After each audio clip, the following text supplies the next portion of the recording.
In today's show, the Blazers host their fourth draft workout of the offseason. Plus, one young prospect is rising up the draft boards. How high are the Blazers going to have to chase him? Welcome to Locked On Blazers. Let's get into it.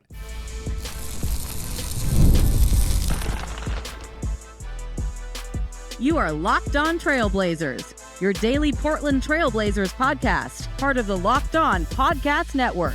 Your team every day.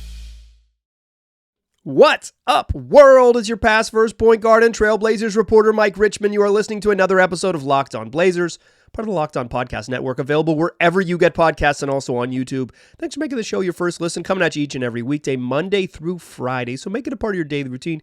Make it your first listen. Tell your friends to do the same. It's Locked On Blazers, your team every day. In today's show, we're going to talk about the Blazers' fourth pre-draft workout of the off-season. They hosted 6 more NBA draft hopefuls on Tuesday at their practice facility. We're also going to talk about Tidjane Salaun, who seems to be rising up the draft boards. A once late lottery target for the Blazers is probably going to be there at the latest at 7. If they want him, they're going to have to chase him. Then we'll talk a little about some new mock drafts that released and the consensus or lack thereof that is building in the league. Before we get too deep into it, apologies, this one is coming out a little bit later. Life gets in the way sometimes. Typically, this is in your feed first thing in the morning. It's not. It's in your feed a little bit later in the morning. You're listening to Wednesday, June 5th show. I appreciate you. Sorry. I'm a human with stuff going on. But nonetheless, you're going to get your 5 shows this week. So let us move forward. But let's start with the draft workouts, and then we'll talk Tidjane Salaun. The Blazers hosted 6 new to them, 6 prospects in the practice facility for the fourth pre-draft workout of the offseason. Danis Jenkins, I believe it's Danis Jenkins when I looked up the pronunciation, from St. John's, a 6'4 guard. Dillon Jones, a 6'5 wing guard type from Weber State. Spencer Jones out of Stanford, a 6'7 forward. Jared McCain, 6'2 guard out of Duke. Noah Penda, playing in the French B League, a 6'4 guard who's 19 years old. And Armel Traore, a forward, a 6'8 forward, also playing in the French League for Metz 92, a 21-year-old 6'8 forward. I want to focus on 2 guys here that are in the Blazers' sort of draft range. Jenkins from St. John's and Spencer Jones from Stanford, not rated by any of the services that I quickly scanned. These are like fringe draft guys if they make the draft at all, or maybe potential signing somewhere else down the line for the G League or into the future. Noah Penda, I think, is interesting, right? He's a 19-year-old, a French 19-year-old teenager, but he is not rated by any of the services. And Armel Traore, ESPN has him as 72nd on their board, which is obviously outside of the draft. So it'll be 58 picks in the draft. But he's probably fringe late draft type of guy as well. But Dillon Jones of Weber State and Jared McCain of Duke are 2 guys who are very squarely going to hear their names called on draft night. Dillon Jones likely a second day guy, but now the draft is 2 days. And the second day, in the middle of the afternoon, what a weird thing. But Jared McCain is going to be a lottery pick. How high in the lottery we'll see, and there's a chance that he's just like a top 20 pick, but he's going to go in the first round. Let's start with him. I think I'm most familiar with him, but I don't love his fit with the Blazers. Here's the thing: he might be the best shooter in the draft. With all due respect to Dalton Connect, he might be the best shooter in the draft. He's in his one season at Duke, Jared McCain has averaged 14 points, 5 rebounds, and 1.9 assists. Shot 46.2% overall of the floor, but 52.5% from 2 and 41.4% from 3 on 5.8 attempts per game. North of 41% on almost 6 threes a game. Dude can really shoot it. 88.5% from the free throw line. Dude can really shoot it. I am as a Carolina boy, I have seen a lot of Jared McCain. He's not quite a point guard. I think his position in the NBA, if he's going to be the best version of himself, is a point guard because he measured 6'2" flat barefoot at the combine. He's a smaller guard. He didn't really play that. He didn't have a ton of on-ball primary creator opportunities at Duke because of their roster, but also it's probably not what he's best at right now, but I think his future in the league to stick is probably there's just not a lot of 6'2" shooting guards in the league. It's not a position that exists. I'm pretty comfortable with Jared McCain being an NBA player for a long time. I think he can, the shooting, both off a little bit off the bounce, off movement, as a standstill catch and shoot guy, as a spacer. Excellent shooter. I think he has some pretty good touch, leveraging his shooting to drive. He's not like a get to the rim guy. Like you're not going to see him like, surprise dunk or anything like that. But I think he has a lot of craft and a lot of good touch inside, particularly just like nice touch on straight line, get to the rim, put it on the rim quickly, finish with your strong hand type of drives. I think Jared McCain is a 10-year NBA pro because of the shooting touch and because of the skill. And he's a pretty good rebounder for his size, like 6'2", average 5 rebounds a game. But even just watching him, he rebounds well. He has a good just like get back to the rim for defensive rebounds. Like he has a good sense of it. Rebounding typically translates. I don't know that at like 6'2", it really matters whether you're like a good rebounder, but it's a nice plus to have is that he has a nose for the ball, particularly coming off the rim as a defensive rebounder. Like he's good at it. He rebounded well in the games that I saw, like in traffic and understanding, get a body on someone, get back to the ball. I am comfortable with him being a long-term pro. Other folks higher on him than I am. ESPN has him 15 on their big board. The Ringer, Kevin O'Connor recently released, actually on Tuesday, released an updated mock draft and his updated big board, and he has Jared McCain all the way up at 7. So like, well liked. My concern with him is like, what position does he play? He's not like a perfectly clean fit right now on the current Blazers roster, but the current Blazers roster is not going to be what the roster looks like when they're good. So I'm not super worried about it, but if he's a 2, he's Seth Curry, right? Like he's someone who is a really useful offensive player, but needs to play in the right type of situation and probably isn't a starter in the league for a long time because the right situation is rarely starting a 6'2" guard, at shooting guard, that is. If he's a point guard, like if he develops real primary point guard skills, and I don't think we saw that at Duke, and I think maybe evaluators who've seen him more like at the high school level could tell you more. I'm just talking about what I've seen him play in college. He just didn't get that opportunity. I don't really view him as that. If he's a point guard, though, he's a really intriguing prospect. Like he's a straight up good one. He's a good basketball player in a variety of spots if he can do that. Again, like I don't think he's a perfect fit on the Blazers, but he is. I am comfortable with him being an NBA player, and if the Blazers are going to draft him, he's probably coming off like they're going to have to. They have 7 and 14 in this draft. 14 is the spot like where they would have to make that decision. Wouldn't hate it. Wouldn't love it. Think he's an NBA player, but don't know if he's an NBA player in Portland. The other name I want to talk about here in this workout is a name that I am increasingly becoming intrigued by. I mentioned him in a show where I did second round targets, just some like sort of names to know, and I offered 6 names to know it in the second round. This is Dillon Jones from Weber State. Shout out to Harold Arsenault and Damian Lillard. This is, the pride of Ogden, Utah.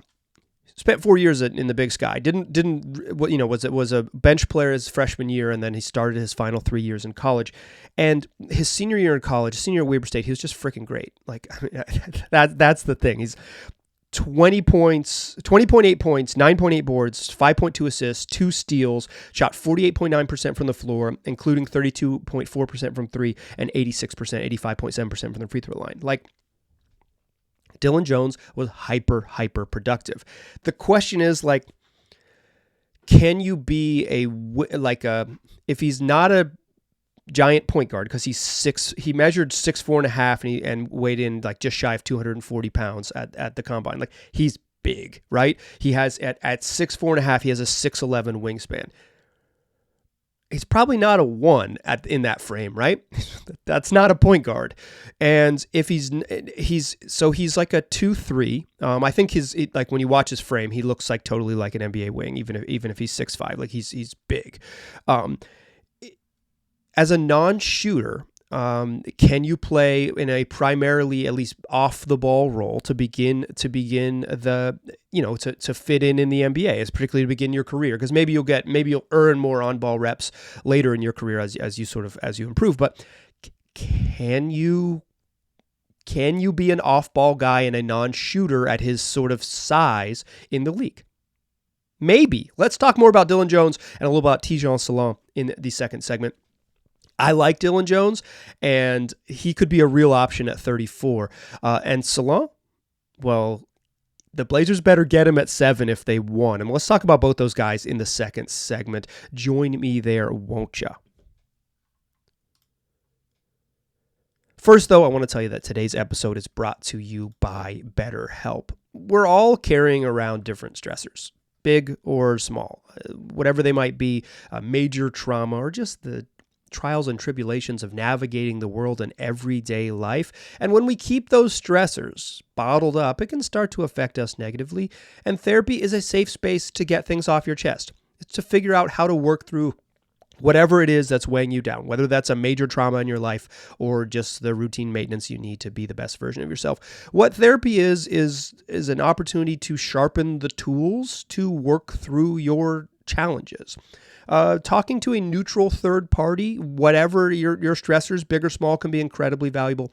And a therapist offers that opportunity to be in a non-judgmental setting with a neutral third party who hears what you are dealing with and it tries to get you to develop the tools to get through them. So if you're thinking about starting therapy, give BetterHelp a try. It's entirely online. It's designed to be convenient, flexible, and suited to your schedule. Just fill out a brief questionnaire to get matched with a licensed therapist, and then you can switch therapists anytime for no additional charge. Get it off your chest with BetterHelp. Visit BetterHelp.com/LockedOnNBA today to get 10% off your first month. That's BetterHelp, HELP.com/LockedOnNBA. All right, let's talk more about Dillon Jones, who I legitimately like. The more I learn about him and the more I watch the highlights, this is a case of someone who I've never seen miss a shot. Let's be clear. I wasn't watching a lot of Big Sky basketball. Shout out to my guy, Seth. I know you were out there watching Big Sky basketball, but I was not. But Dillon Jones, 6'4.5" barefoot with a 6'11" wingspan, 240.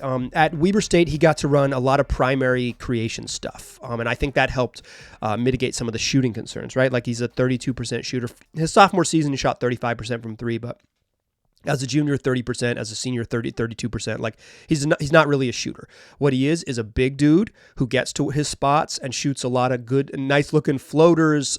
He's not an above the rim guy. Like his dunks all come on fast break situations. Like in the half court, he shoots floaters and he takes low to the ground Euro steps to get around and uses frame to finish around the rim. But he's got craft. He's got some really nice passing ability at his frame, and I really like him as a potential 34-40 target for the Blazers. They have 2 second-round picks, and I would probably be excited about Dillon Jones in either of those spots. The ESPN has him at 47. The Ringer has him at 55. So this is a case where they like Jared McCain more than me, and I like Dillon Jones more than them. That happens. I would say that those folks are a little more plugged into the breadth of all the prospects in the draft than I am. But you develop preferences, and I think my preference watching him play is craft, frame, strength, multitude of skills in terms of passing. He's a guy his size who can dribble and use his size to get to his spots and has touch to score. I think you can work with that. Like I said, the shooting is a question mark because if he's an off-ball guy, being a non-shooter is probably really hard to break into the league to begin with. But if he has enough craft to be a second side creator and he has enough the frame to kind of be you can run little pick and roll flares with him and then he can get into spots and he can, attack mismatches because he's just bigger than other two guards that are going to guard him, particularly on second units. I don't know that, he's 22. He spent 4 years at Weber State, and the Blazers, the last time they drafted a guy who spent 22-year-old spent a lot of time at Weber State. It turned out really well. I'm not exactly projecting that, but I would say I'm very intrigued by him. I like him as a second round pick. I'm not sure what his ceiling is, and he has some obvious limitations there, and who does he guard in the NBA? Because he's not a guy who leaps and blocks shots. He has good hands, 2 steals a game. And if you watch the highlights, he's physical and gets into the, gets down on help defense and creates havoc in the passing lanes there. But does he have the athleticism to be a really high level wing defender? Probably not. But I'm intrigued enough by the craft to say 34. I think I'm putting a pretty big star next to Dillon Jones's name because I'm into it. With second round picks, it's always a dart throw. This is probably where I'd be throwing my dart today. Speaking of throwing darts, back when I started doing the tankathon spins on this program, this was in March roughly. the name that I would always just say like, oh, well, if the Blazers are at 13 or 14, the name I like is Tidjane Salaun. I didn't know anything about him, right? But I saw the name on draft boards. I read a little bit about him. I said, okay, he's 19. He's 6'9", 215 pounds. I started watching little highlights of him. He's gigantic. He has a huge frame. Everyone says like the number one thing about him is that he plays really hard. 19-year-old, NBA frame, really high motor. That seems like a worthy shot at 14, right? And so I was just like, when we would do this exercise, I'd say, okay, I think my guy is Tidjane Salaun, not knowing much about him, right? Just like very, very basic stuff. Then I think it's the ESPN first reported that Salaun was gaining traction in the top 10. And it's like, okay, chase him into the top 10. Well, the Blazers have a top 10 pick. Like maybe 7 is the spot for him. And now, increasingly, I think Salaun seems to be the biggest riser of anyone during draft season. This always happens with some prospects, and whether the perception of him rising based on all the reporting is as true as where he'll actually end up on draft night remains to be seen. But typically when a name that was in the 15 to 21 range ends up in the 5 to 8 range, it means that NBA teams, like the word is out. And folks who do this professionally, right? Like guys like Kevin O'Connor at The Ringer and friend of the program, Raphael Barlow at NBA Big Board and former guest on the program, Kristen Peak of Yahoo Sports. Like these are people who are talking to NBA front offices, talking to scouts, talking to, to people who work in the league and saying like, hey, who do you like? Or who do you think, who's a name that I don't know or wouldn't think of that's higher up on the board? These are like saying who's going where. And Salaun is a dude who is on the rise. In Kristen Peak's latest mock draft, she has Salaun as high up as 5 to Detroit, like a huge riser because he's moving up that high. On ESPN, they have Salaun at 8th going to San Antonio. And on The Ringer, they have Salaun going 7th to your Portland Trailblazers. That's Kevin O'Connor at The Ringer and Jeremy Woo and Jonathan Givony at ESPN. Now, not all of these drafts are like prescriptive in terms of this is exactly how it's going to fall out. I think typically mocks, particularly this time of year, we're 3 weeks out from the NBA draft. It's a combination of who does this particular evaluator prognosticator like, and what are they hearing from NBA teams, right? So it's a combination of both things. I don't think every mock is meant to be shown like this is exactly how it's going to go. Some of it is like conjecture for the point of being like, here's who I like and what I would do, and here's what I'm hearing from NBA teams, and this combination of things puts players here. Right? Like this makes sense for this reason, and this makes, and this is what the intel I'm getting is, so this is how I'm piecing together the puzzle. It's obviously guessing, right? Like it's obviously guessing. I don't mean to say like Salaun's range is 5 to 8. That would be silly. That's not how it works. But I think it's pretty clear that Salaun, who was a trendy sort of back of the lottery target here on this particular program and in some other spaces as well, his range is higher than that now. Like he's going to go higher up in the draft, it seems. So that sort of gets us to the next question, right? Should the Blazers chase Tidjane Salaun at 7? I wouldn't be opposed to it. I think he has, his floor is pretty low just because of his overall skill set. I don't think, I watched a really good video, and I will link it in the episode description of this episode, from Sam Vecenie on his Game Theory podcast with Bryce, and I'm blanking on Bryce's last name now, but Coach Bryce. And they broke down one of Salaun's better games that he'd played in the French League playoffs with Cholet. And like the comparison they gave, and I like this one as a comp, was Aaron Gordon. And when Aaron Gordon was tasked with being a primary creator, he was just out of his depth in Orlando, right? Like that was not what he was capable of. When he was put as a 4th option on offense, kind of garbage guy, play defense, do all the little things, and when you need to step up and score a little bit, you can step up and score a little bit, but not in Game 7 in the playoffs apparently. But Aaron Gordon was freaking very good on a championship team, so I'd say it's a solid comp. But I think that's an interesting, when you're trying to like put Salaun in a box somewhere, and you don't need to put these guys in a box, but when you're trying to think about like what's the upside here, I don't think the upside is Giannis Antetokounmpo, right? It's not this gigantic primary creator type. It's probably a garbage man. Like it's probably a hustle, like high level hustle role player, someone who plays good team defense. And Salaun, from the breakdown I saw, plays really, really competitive defense. but maybe doesn't have the, and he can shoot a little bit, but he hasn't been consistently a high level shooter in the French league, but he has like his shot, like it's a high arcing three. And when it goes in, you're like, well, that seems repeatable.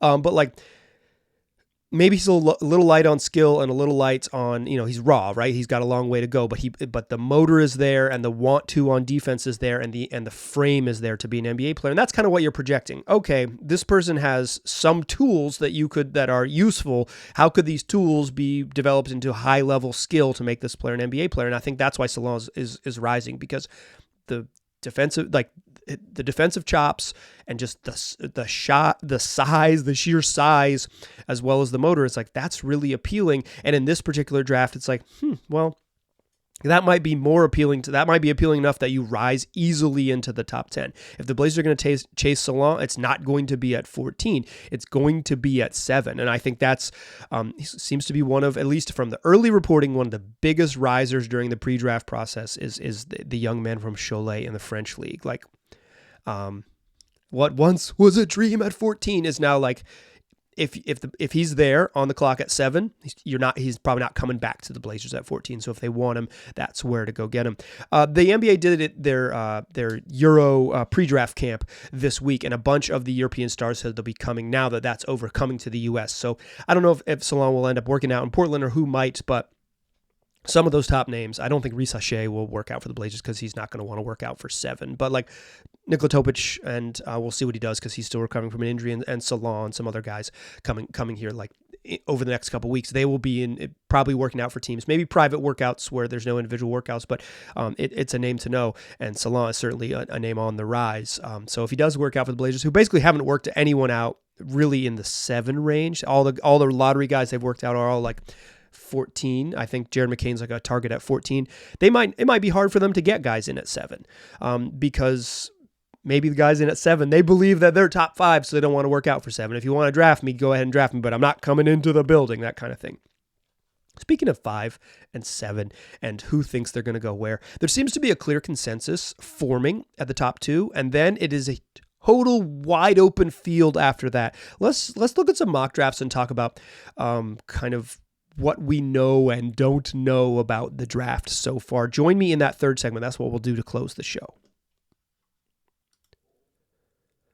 First, though, I want to tell you that today's show is brought to you by FanDuel. It's America's #1 sports book, and right now, it's winner take all time in the NBA and NHL. We've made it to the finals in both sports, on the hardwood and on the ice, and FanDuel's giving you a shot to bring home a big win of your own. Right now, new customers get $150 in bonus bets with any winning $5 bet. That's $150 to bet on spreads, money lines, player props, and more. All you got to do is go to FanDuel.com/lockedon. Make one bet for $5. You win that bet. Correct. You are correct in your wager, and they'll give you $150 to play with. So visit FanDuel.com/lockedon and make every playoff shot count. That's FanDuel, America's #1 sports book. Still a pass first point guard. I'm still Mike Richmond, and you are still listening to Locked On Blazers. So it seems that a player that we once thought at 14 has risen to being a pretty clear top 10 prospect. That was the reporting, and now from one draft service, and now that seems to be the consensus across the board. The Blazers are going to chase him. They're going to have to chase him at 7. But consensus, that is a word that you do not see very often in this draft, and I think that's kind of the real truth here. There seems to be a clear top 2. Most services, most prognosticators and draft services and people who do this professionally think that there are 2 names that are going to be in the top 2. The Hawks will either draft Alex Sarr or Zachary Vecenie, and then after that, the Wizards will choose behind that, right? They seem to be most likely, although the Wizards are a little bit more of a wild card there, but like they are likely choosing between whoever falls, Vecenie or Sarr, whoever's up there. I think Vecenie has been, he had a solid playoffs in France, and I think he has kind of solidified himself as higher up the draft board than maybe he was. He was like, at one point, I think he was slipping a little bit because it's like, what does this guy do? Is he like an on-ball guy? And I think the shooting and some better play in the French league playoffs has made him clearly as a top 2 prospect. Not every single service has him there, and you'll see some big boards that have him lower. But when you talk mocks, like people who are predicting, like the difference being like ranking prospects on a big board versus like a mock draft predicting where you think players might go, the absolute consensus is that for the absolute, that's probably too strong a word for what I'm trying to convey here. The general consensus seems to be the top two guys, Sarr and Risacher. I like Sarr. I probably don't love Risacher, but I totally get it with him. The size, the defensive impact, the shooting, those are skills that translate. If you can add some other stuff at 6'10", you got a really intriguing player, right? And then there's so many question marks. Like, obviously those two gentlemen come with their own question marks, but like even then you start to get in like a territory. I don't think there's firm, either of the G League guys, Matas Buzelis or Ron Holland, people are all over the map on them. People are all over the map on Nikola Topic. It is. I think the Kentucky guys, you see Reed Sheppard as high as 3. You see him back at 12. Donovan Clingan, you see him as high as 3. You see him back at 7 for the Blazers. He's kind of a guy who falls all in there in that 3 to 9 category.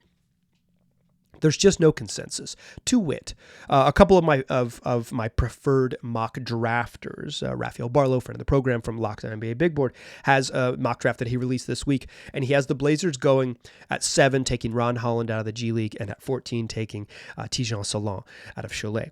And then over at the Ringer, Kevin O'Connor released a mock draft this week, and he has the Blazers at 7, taking Tidjane Salaun, and at 14, taking Ron Holland out of the NBA G League. And that is like a perfect example of how all over the map these mocks are. Kristen Peak, friend of the program, has a mock where the Blazers take Donovan Clingan at 7 and Kel'el Ware at 14. That would be a bizarre draft. Oops, all centers. That would be a bizarre draft. But sometimes talent is talent. I don't think they would do that, but it's an intriguing one. But let's talk the sort of Holland Salaun Holland flip, right?